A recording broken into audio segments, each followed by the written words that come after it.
আমার স্বামী টিটু ঘর জামাই থাকত আমাদের বাড়িতে, কিন্তু সে ছিল অকর্মা, কোনো কাজ করতে পারত না, কিন্তু তাকে আমি অনেক পছন্দ করতাম, তাই বিয়ে করে ফেলি। আমার মেজ ভাবির সন্তান হতো না, তাই আমার মেজ ভাই সবসময় মনমরা হয়ে থাকত আর ভাবিকে বলত তোকে ছেড়ে দিয়ে আরও একটা বিয়ে করব। কিন্তু হঠাৎ একদিন রাতে লক্ষ্য করলাম আমার স্বামী টিটু মেজ ভাবির ঘর থেকে বের হচ্ছে, তার কিছুদিন পর ভাবি মহতে যাচ্ছে। আমি তা শুনে আমার মাথা ঘুরে গেল। তাহলে কি আমার স্বামী ভাবিকে? তাহলে মূল ঘটনাটা খুলে বলি। মাঝরাতে পানি খেতে উঠে নিজের বামিকে মেজ ভাবির ঘর থেকে বের হতে দেখে চমকে উঠল দিবারা। মেজ ভাইজা 4 দিন হলো ঢাকায়, এখন ভাবি একা ঘরে। আমার স্বামী এত রাতে মেজ ভাবির ঘরে কি করতে গিয়েছিল সেটা জানার জন্য আমার মাথায় ঘুরপাক খাচ্ছে। এই ঘরের দিকে স্বামীকে আসতে দেখেই দরজা ভিজিয়ে দিয়ে বিছানায় উঠে ঘুমানোর অভিনয় করল দিবারা। তার স্বামী দরজা ঠেলে সন্তর্পণে হেঁটে এসে বিছানায় তার পাশে শুয়ে পড়ল দিবারা। এই বাড়ির মেয়ে, তার স্বামী ঘর জামাই। দিবারা জানে কোনো রকম অপরাধ করলে তাকে সহ তার স্বামীকে এই বাড়ি থেকে বের করে দিবে ভাইয়েরা, তাই এই ব্যাপারে আর কোনো কথা বলে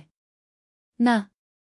দিবারা পরের দিন সারাদিন মুখ কালো করে রাখলেও তার স্বামী টিটুকে এই বিষয়ে কিছুই জিজ্ঞেস করে না সে। তারপরের রাতে দিবারা আর কিছুতেই ঘুমাতে পারে না। তার বিশ্বাস মেজ ভাই যতদিন শহরে আছে প্রতি রাতেই বোধহয় তার স্বামী মেজ ভাবির ঘরে গেছে, কিন্তু ঘরে গিয়ে কি করলে এটা তো আমি দেখি নাই, শুধু দেখতাম মেজ ভাবির ঘরে যেত কেন যেত। দিবার মনে সন্দেহের সৃষ্টি হল। তার বিশ্বাসকে সত্যি প্রমাণিত করতেই জেন ধীরে ধীরে টিটু দিবার থেকে গুড়িয়ে মেঝেতে নামানো, এরপর পা টিপে ঘরের দরজা খুলে বাইরে চলে গেল। রাত এখন কয়টা হবে? 1টা 2টা। টিটু কোনো কাজ না জোগাড় করতে পারায় ভাইদের উপর নির্ভর করেই বেঁচে আছে তারা দুজন। দিবারা টিটুর এই অর্থ উপার্জনের অক্ষমতাটাই পুষিয়ে দেয়া। সারাদিন গাধার মতো বাড়ির কাজ করে সারাদিন করায় শরীর এতই ক্লান্ত হয় যে সারারাত মরার মতো ঘুমায় দিবারা। কয়বার টিটু থাপ্পড় দিয়েও দিবার ঘুম ভাঙাতে পারেনি, তাই রাতে যে দিবারা জেগে থাকতে পারে এমন কোনো ভয় তার ছিল না বলা যায়। আর এই সুযোগে মেজ ভাবির ঘরে যেত, কিন্তু কেন তা আমি কিছুই জানতাম না। পরদিন রাতে দিবারা ঘুমায়নি, সে রাতে জেগেছিল। তার স্বামী কি করে তা জানতে তখনই দেখল দিবার স্বামী বিছানা থেকে ধীরে ধীরে উঠে গেল, ঘর থেকে বের হয়ে মেজ ভাবির ঘরে গেল। কিছুক্ষণ পর মেজ ভাবির ঘর থেকে চিৎকার শোনা যাচ্ছে, মনে হচ্ছে ভাবির এক অন্যরকম চিৎকার। আমি ভাবতে থাকলাম কি হতে যাচ্ছে এখানে। আমি কিছুটা আন্দাজ করতে পারলাম না আসলে ওই ঘরে কি হচ্ছে। টিটু চলে যেতেই বালিশে মুখ খুঁজে ফুপিয়ে কেঁদে উঠল দিবার। সে তার স্বামীকে কত ভালোবাসে, সে কিনা করে সারাদিন তার জন্য, আর সেই তার সাথে বিশ্বাসঘাতকতা করতে পারে। দিবারা ভাবল ওই ভাবির ঘরে কেন আমার স্বামী টিটু যায়, এটা আমার যে করে হোক জানতে হবে। পরের 2 রাত অনেক চেষ্টা করেও জেগে থাকতে পারল না দিবারা। সারাদিনের কাজের ধকলে এতই ক্লান্ত থাকত যে মাঝরা পর্যন্ত বিছানায় শুয়ে জেগে থাকা তার পক্ষে অসম্ভব ছিল। তারপরে যখন মেজ ভাই চলে এলো তখন থেকে দিবারা কিছুটা নিশ্চিন্ত হল। তারও কয়েকদিন পর এক রাতে গভীর ঘুমে ঘুমিয়ে রয়েছে দিবারা। অনেক ধাক্কাধাক্কি করে তাকে উঠালো তার স্বামী টিটু। ঘুম জড়ানো ক্লান্ত কণ্ঠে দিবারা বল, কি হয়েছে? এত রাইতে ডাকেন কেন? লাইটটা একটু জ্বালাও তো। সারাদিন কাম কইরা কুল পায় না, উনি আছেন তার চিন্তায় এখন ঘুমান। এই বাড়ির সবচেয়ে অবস্থাপন্ন বলা যায় মেজ ভাই শহীদকে, তার স্ত্রী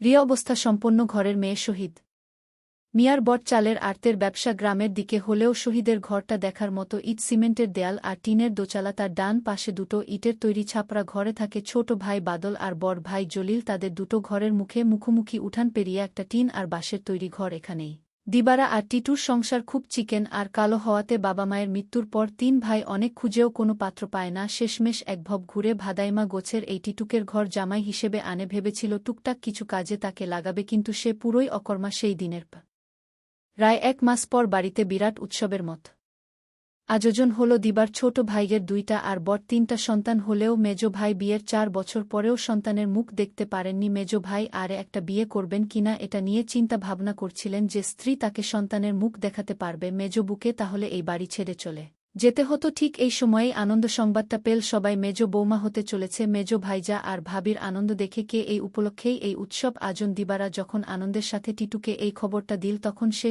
সামান্য একটু মুচকি হেসে বল, ভালোই তো শুনছিলাম কোনো ফকিরের কাছ থেকে পানি পড়া নিচে। ফকিরটা কামেলসেও কি যাবে নাকি? সেই ফকিরের কাছে কোথায় থাকে সে? যেখানেই থাকুক, তুমি যাবে কিনা সেটা বলো। দিবারা বলল, আমার দরকার নাই, আমি সবই বুঝি। তুমি ভাবিরে ফকিরের কাছ থেকে পানি পড়া এনে দাও, এটা তোমার বানানো কথা, এটা আমি বিশ্বাস করি না। দিবারা আরও বলল, আমি একদিন তোমার এই রহস্য খুঁজে বের করব, আর যেদিন তুমি ধরা পড়বে সেদিন বুঝতে পারবে তোমার কি অবস্থা হয়। টিটু তখন বলেছিল, তুমি আমারে বিশ্বাস করো না? দিবারা বল, করি, কিন্তু তোমার প্রতি আমার বিশ্বাস দিন উঠে যাচ্ছে যতদিন পর্যন্ত আমি জানতে না পারব তুমি মেজ ভাবির ঘরে কেন যাও? ততদিন পর্যন্ত তোমার প্রতি আমার আর বিশ্বাস হবে না। দিবারা এই কথা বলে ঘুমাতে গেল। তার স্বামী টিটু তার সাথে শোয়া ছিল, কিন্তু হঠাৎ করেই দেখল তার স্বামী বিছানায় নাই। তখন দিবারা চিন্তা পড়ে গেল, আজও চলে ভাবির রুম থেকে এক প্রকার চিৎকার আসতে শুরু করল। আমি কিছুই বুঝতে পারলাম না, এটা কিসের চিৎকার মনে হচ্ছে মেইলি কণ্ঠ। প্রায় 1 ঘণ্টা পর দিবারা দেখতে ফেলল মেজ ভাবির রুম থেকে বের হতে। দিবার মনে দিন দিন সন্দেহ বাড়তে লাগল। তারপর দিবারা ভাবল, একদিন আমি জানালা দিয়ে দেখব তারা কি করে। দিবার স্বামী দিন ক্ষতি কমে যাচ্ছে, কিন্তু আজ 2 দিন যাবৎ দিবার স্বামী মেজ ভাবির রুমে যাচ্ছে না, সেটা লক্ষ্য করো। দিবারা তার স্বামী টিটুকে জিজ্ঞেস করল, কই আজকাল তো তোমায় আর দেখি না ভাবির রুমে যেতে। তার স্বামী টিটু তাকে একটা থাপ্পড় মেয়ে বলল, তোমার বাবার বাড়ি থাকি বলে তুমি কি আমায় যা বলবে তাই মনে করবে?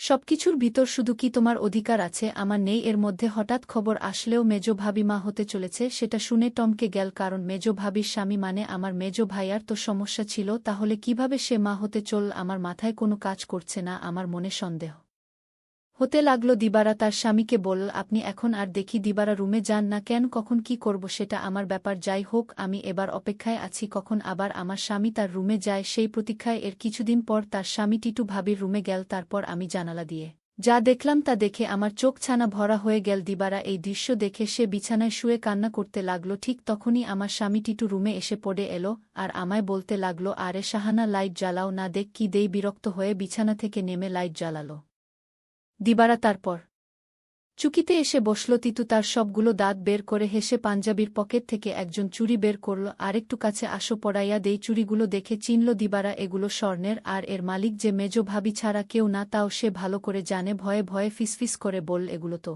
মেজ ভাবির, তুমি পাইলা কই? আরে ভয় পাইও না, চুরি করি নাই, মেজ ভাবি আমারে দিচ্ছে। বলো কিসে কেন দেবে? তোমার একটা কথা কই, কইরাও এতদিন কই পারি নাই। শর্মে ভাবছিলাম তুমি আমারে ভুল বুঝবা, কিন্তু তোমারে আমি কি কিছু গোপন করি? বলো ভুল বুঝো না বুবু। মেজ ভাই এইবার ঢাকায় যাওয়ার পর কয় রাত আমি মেজ ভাবির ঘরে গেছিলাম। টিটু আবার বল, মেজ ভাই ঢাকা যাওয়ার পরে মেজ ভাবির কয় রাত খুব জ্বর হয়েছিল, কিন্তু তার যত্ন করার মতো কেউ ছিল না। তাই ভাবি কইল, দেখ টিটু, তোরে আমি ভাইয়ের মতোই দেখি, আমার সারাদিন ভালো লাগে, খালি একটু দুর্বলতা থাকে, কিন্তু রাত হইলেই জ্বর বাড়ে। তুই কি রাইতে আইসা আমার মাথায় একটু পানি ঢালতে পারবি? দিবারা অবাক হয়ে বলে, আমারে কইতে পারত, ছোট ভাবি বড় ভাবি আছে, তোমারে কইল কেন? আমারে সারাদিনে জ্বরের কথা একবারও কইল না। টিটু মুখটাকে মলিন করে বল, দেখলা, সব আমার কপালের দোষ। আমি জানতাম তুমি আমারে সন্দেহ করবা, আমি কি আর মাইনষের বিশ্বাস পাওয়ার যোগ্য? দিবারা এবার কাঁদো হয়ে বল, না গো, আমি ওইটা বলি নাই। তোমারে বিশ্বাস করুম না তো কারে কও? তুমি ছাড়া আমার আর কেরা আছে? তুমি আমারে ঠকাইবা ফিরি, সেটা আইসা কইলেও বিশ্বাস করুম না। এই না হইলে আমার বসুনো ভাবিরে কইলাম দিবারে পাঠাইয়া দিবনে। ভাবি কইল, আহা বেচারি, সংসারটার লাইগা কাজ কইরা সারাদিন মরতা আছে, তারে আবার রাইতে ত্যাগত করা কেন? দিবারা জানে যে আমি তোমারে ভাই মানি, তুমি আইছো। দিবারা কিছুই মনে করবে না, জানলেও ওর মন এত নষ্ট না, তবু আমি তোমারে কিছু কই নাই ডরে। তাছাড়া বুঝি তো পরের বাড়িতে থাকি, বেশি তর্ক মানায় না, এই জন্যই আমি তোমার ভাবির রুমে গেলাম চুপি। কারণ রাতে তোমার ভাবির মাথায় পানি না দিলে কি তখন জোর ছাড়ত? আমি যদি ভাবি পাশে না থাকতাম আর মাথায় পানি না দিতাম, তাহলে জ্বরে মইরা যাইত। এতদিনে ভাবিকে কবরস্থানে রেখে আসতে হতো। দিবারা তখন বলল, সবই বুঝলাম, কিন্তু একটা বিষয় আমার মাথায় ঢুকছে না। টিটু বলল, কি কথা তোমার মাথায় ঢুকছে না? আমারে বলো। দিবারা তখন বলল, আমার মেজু ভাইদের সমস্যা ছিল, কিন্তু সে কিভাবে মা হতে চলেছে, আর ভাবির ঘর থেকে কিসের আওয়াজ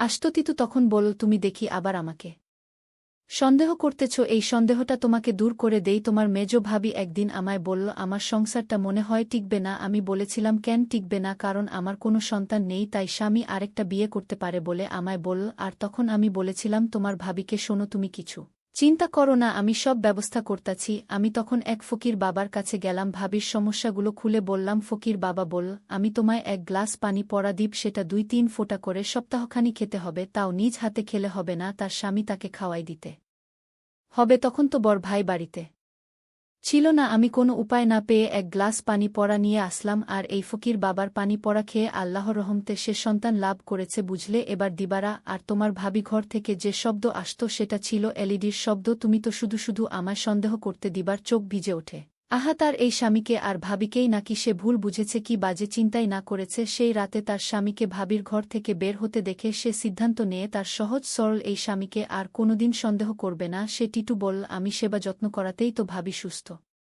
হিজা গেল, তাই তো খুশি দিল। এই চুরি জোড়া কইল দিবারে দিও তবে দিনের বেলা এইটা পইরো না সাহানা বুঝি তো পরের ঘরে থাকি 5 লোককে কথা কইব দিবারা তখন কেঁদে বলো আমি তোমাকে অনেক কষ্ট দিয়েছি তোমাকে অর্থাৎ সন্দেহ করেছি আসলে তুমি নিষ্পাপ দিবারা বল মেজ ভাবির ঘরে গিয়ে মেজ ভাবিকে মায়ের মত যত্ন করে সুস্থ তুলেছে এরকম স্বামী এখনকার যুগে পাওয়া বট কঠিন দিবারা বলল আমায় ক্ষমা করে দিও তুমি না করলে আল্লাহ আমাকে ক্ষমা করবে না টিটু তখন হেসে বলল আমি তোমাকে ক্ষমা করে দিয়েছি বন্ধুরা আজকের গল্পটি কেমন লাগলো তা অবশ্যই কমেন্ট করে জানাবেন আর এরকম নতুন নতুন ভিডিও পেতে আমার চ্যানেলটিকে সাবস্ক্রাইব করে পাশে থাকবেন।